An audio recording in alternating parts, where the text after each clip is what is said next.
சைரா, என் உயிரின் உயிரானவர்களே, இந்த நாள் நல்ல நாளாக அமைய சாய்ப்பா கிட்ட பிரார்த்தனை பண்ணி இந்த பதிவை ஆரம்பிக்கிறேன். வாழ்க்கையில் சாய்ப்பா கிட்ட நம்ம நிறைய மன்னிப்பு கேட்குறோம்.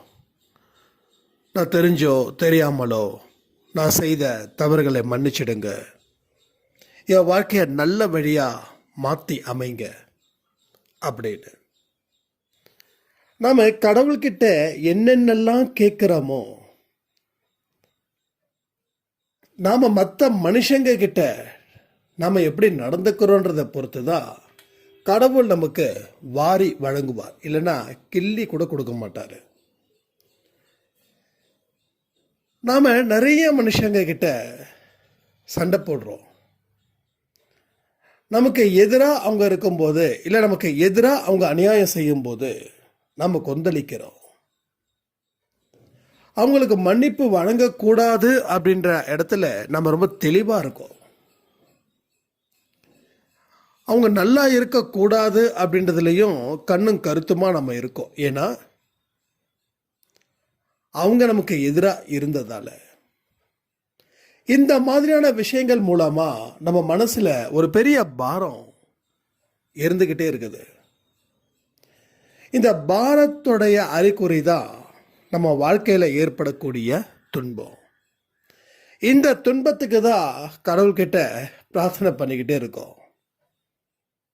ஸோ ஒரு மனுஷன் எதுக்கெல்லாம் பிரார்த்தனை பண்ணுறான் அப்படின்னு நினைக்கும் போது, தன்னால் முடிஞ்சதை செய்யாமல் இருக்கிறதுக்காக கூட அவன் பிரார்த்தனை செய்கிறான். இந்த விஷயம் தன்னால் முடியும் அப்படின்னா அதுக்கு பிரார்த்தனை தேவையில்லை. முடியாத ஒரு விஷயத்துக்கு தான் பிரார்த்தனை தேவை. கடவுளை எல்லா இடத்துலையும் தொல்லை பண்ணக்கூடாது. காலையில் 5 மணிக்கு எழுந்திருக்கணும், இது ஒரு பிரார்த்தனையாக இருக்குது பல பேருக்கு. ஆரத்தி சச்சரிதம் படிக்கணும், இது ஒரு பிரார்த்தனையாக இருக்குது பல பேருக்கு. ஒழுங்காக வேலைக்கு போகணும், இது ஒரு பிரார்த்தனையாக இருக்குது பல பேருக்கு. யாருக்கிட்டே திட்டு வாங்கிடக்கூடாது, இது கூட சில பேருக்கு பிரார்த்தனையாக இருக்குது. நல்லா யோசிச்சு பாருங்க. 5 மணிக்கு உங்களால் எழுந்திருக்க முடியாதா? ஆரத்திய சச்சரிதம் படிக்க தெரியாதா? வேலை செய்கிற இடத்துல நல்ல விதமாக வேலை செய்ய முடியாதா? அப்போ சின்ன சின்ன விஷயத்துக்கெல்லாம் பிரார்த்தனை செய்கிறதால நம்ம மனசு ரொம்ப சோர்ந்து போகுதுங்க. ரொம்ப ரொம்ப சோர்ந்து போகுது. ஸோ எனக்கு ஒரு விஷயத்தை மட்டும் சொல்கிறேன். மனிதனால் முடியாதது ஏதாவது இருக்குதுன்னா அதுக்கு பிரார்த்தனை பண்ணால் அந்த பிரார்த்தனை பலிக்கும். ஆனால் மனுஷன் அந்த மாதிரியான பிரார்த்தனைகளை வைக்கிறதே இல்லை. அவனுக்கு தேவையானது சின்ன சின்ன விஷயங்கள், அவனால் முடியக்கூடிய விஷயத்துக்கு தான் அவன் பிரார்த்தனை வச்சு எந்த ஒரு விஷயத்தையுமே செய்யாமல் அதில் அவன் துன்பப்பட்டு வாழ்க்கையில் விரக்தி நிலையை அடைகிறான்.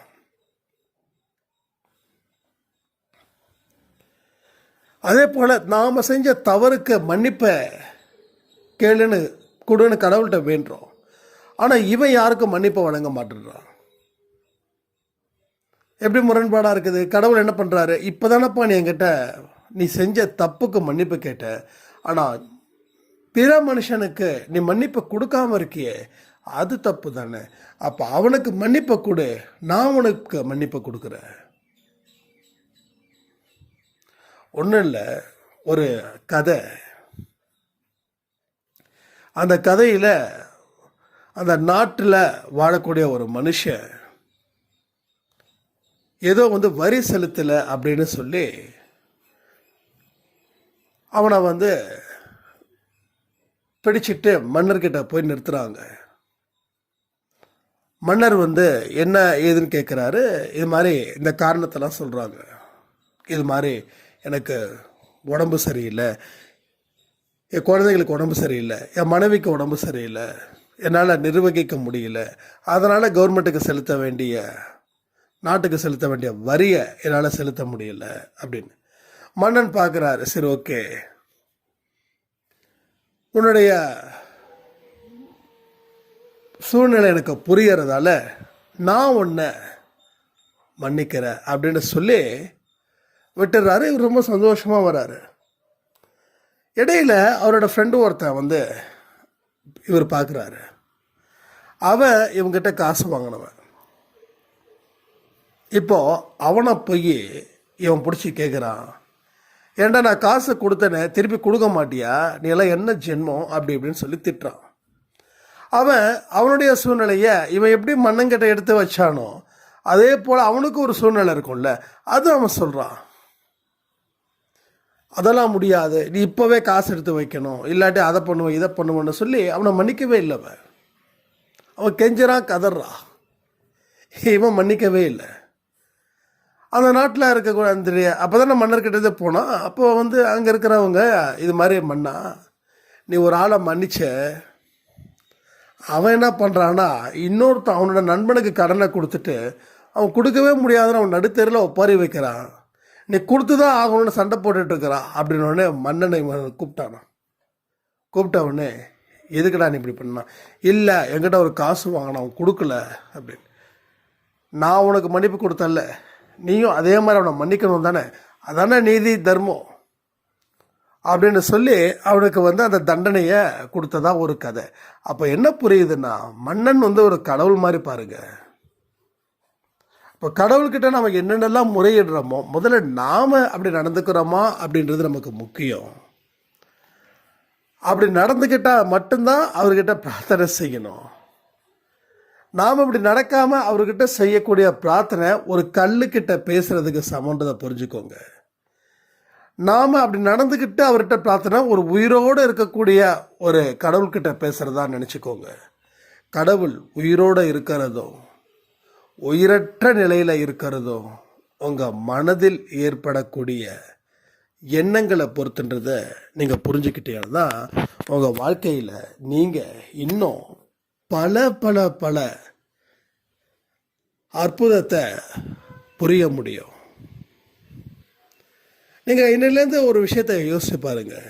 எந்தெந்த மாதிரியான ஒரு எதிர்பார்ப்பெல்லாம் மற்ற மனிதர்கள்கிட்ட இருந்து எதிர்பார்க்குறீங்களோ அதெல்லாம் நாம் மற்றவங்களுக்கு செய்கிறோமான்றதை யோசித்து பார்த்துட்டீங்கன்னா அதுக்கு அப்புறமா உங்கள் வாழ்க்கை அப்படியே மெல்ல மெல்ல நகரும்.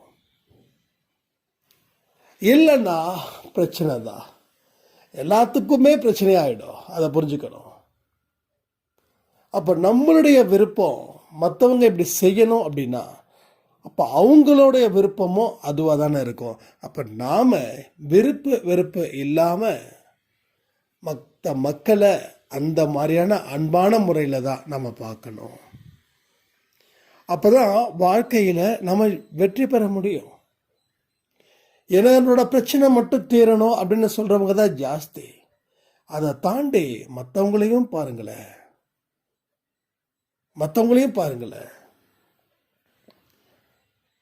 எல்லா மனுஷனுடைய வாழ்க்கையில ரொம்ப சுருக்கி போயிடுச்சு. அவனுடைய ஃபேமிலி மட்டும் சந்தோஷமாக இருக்கணும், அவனுடைய ஃபேமிலியை மட்டும்தான் கடவுள் பார்க்கணும். இதை வச்சு தான் ஒவ்வொரு மனுஷனோட வாழ்க்கையுமே வாழ்ந்துக்கிட்டு இருக்காங்க.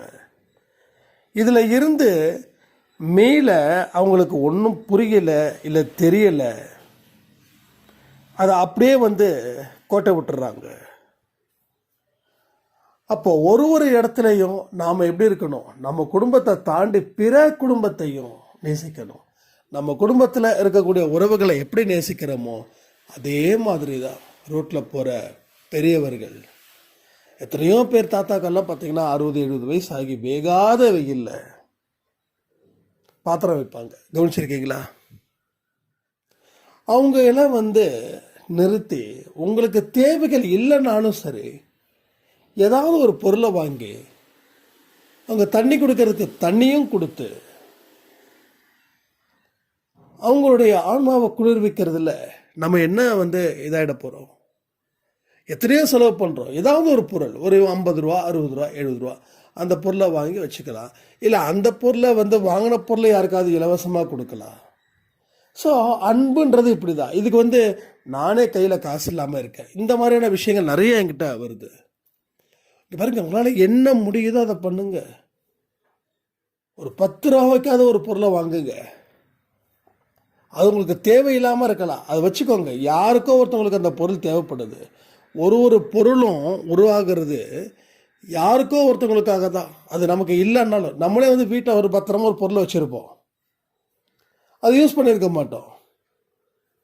திடீர்னு யாருக்காவது மேரேஜ் வரும், அப்போ நம்ம என்ன பண்ணுவோம், அந்த நேரத்தில் ஒன்று கையில் காசு இருக்காது, இல்லை பொருள் வாங்கிறதுக்கு நேரம் இருக்காது.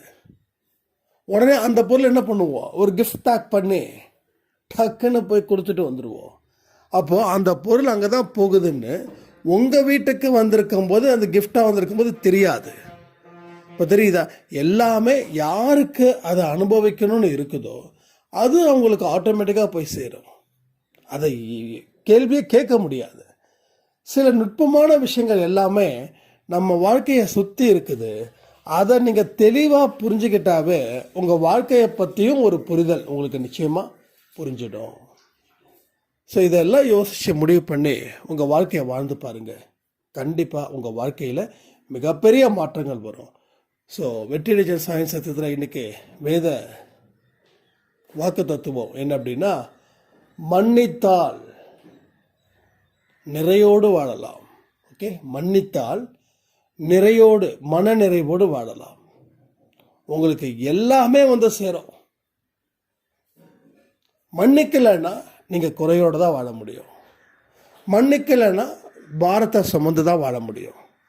பாரத்தை சுமந்து வாழ்ந்தால் துன்பங்கள் தான் பிறக்கும், புதுசாக பிறக்கும். அதனால் எல்லோரையும் மன்னிப்போம், மன்னித்து நிறையோட வாழ்வோன்னு சொல்லி இந்த பதிவை நான் முடிக்கிறேன். அதே போல் இன்றைக்கி யாருக்கு பர்த்டே வெட்டிங் டே செலிப்ரேட் பண்ணாங்களோ அத்தனை பேருக்கும் சாய்ப்பாட ஆசீர்வாதம் பரிபூர்ணமாக கிடைக்கணும்னு பிரார்த்தனை பண்ணி இந்த பதிவை நான் முடிக்கிறேன். ஜெய் சாய்ராம்.